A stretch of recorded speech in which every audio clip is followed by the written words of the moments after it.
আসসালামু আলাইকুম রহমতুল্লাহ বরাকাত। মহান আল্লাহ তাআলার দরবারে অসংখ্য অগণিত শুকর ও সুজুদ যে মহান রব্বুল আলামিন আমাদেরকে আল্লাহ তাআলার বান্দা হিসেবে কবুল করেছেন, আলহামদুলিল্লাহ।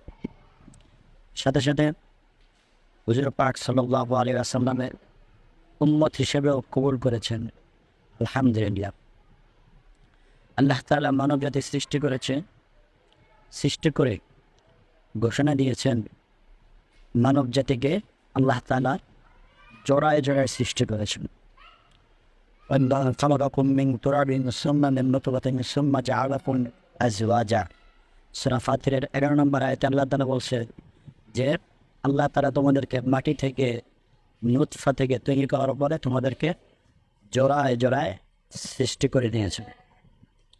সূরা জুমারের মধ্যে আল্লাহ তাআলা বলছেন খালাকাকুম মিন নাফসিন ওয়াহিদাতিন সুম্মা জাআলা মিনহা যাওজাহা। সূরা শুরার মধ্যে একই কথা, জাআলাকুম মিন আনফুসিকুম আজওয়াজা।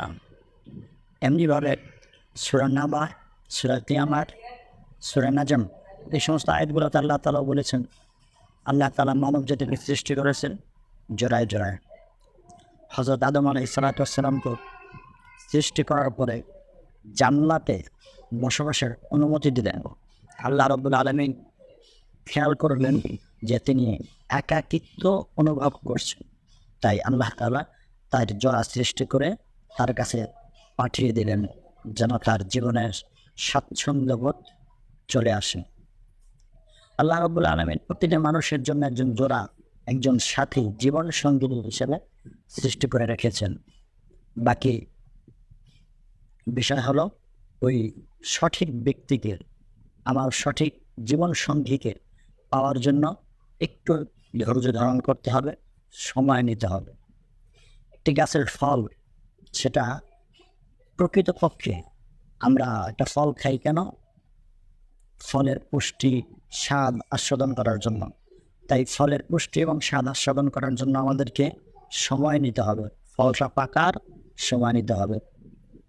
আমরা যদি সে ফল পাকার সময় না দিয়ে আগেই তা খাওয়ার চেষ্টা করি বা খেয়ে ফেলি, তাহলে তার প্রকৃত পুষ্টি এবং স্বাদ আমরা পাবো না। ঠিক তেমনিভাবে প্রকৃত মানুষ, প্রকৃত ব্যক্তি যে তার সাথে জীবন পরিচালনা করার জন্য, তাকে জীবনসঙ্গী হিসেবে সঠিকভাবে পাওয়ার জন্য আমাদেরকে ধৈর্য ধারণ করতে হবে, সময় নিয়ে তারপর তাকে খুঁজতে হবে।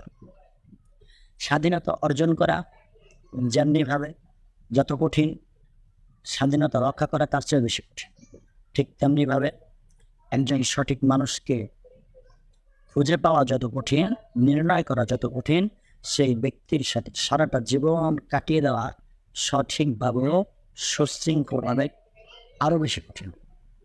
এটা মানুষের টাকা পয়সা থাকতে পারে, হাজার হাজার কোটি কোটি টাকা ধন সম্পদ, কিন্তু যদি একটা মানুষ সাংসারিকভাবে সুখী না হন, তবে এই মানুষের টাকা পয়সা ধন সম্পদ কোনো দিন তাকে সুখ নিয়ে আসতে পারবে না, শান্তি নিয়ে আসতে পারবে না। পক্ষান্তরে যদি কোনো ব্যক্তির টাকা পয়সা ধন সম্পদ কিচ্ছু না থাকে, কিন্তু পারিবারিকভাবে যদি লোকটা সুখী হয়, তাহলে তার থেকে সুখী, তার থেকে আনন্দিত এবং স্বাচ্ছন্দ্যময় জীবন যাপন করনেওয়ালা আর কেউ থাকতে পারে না।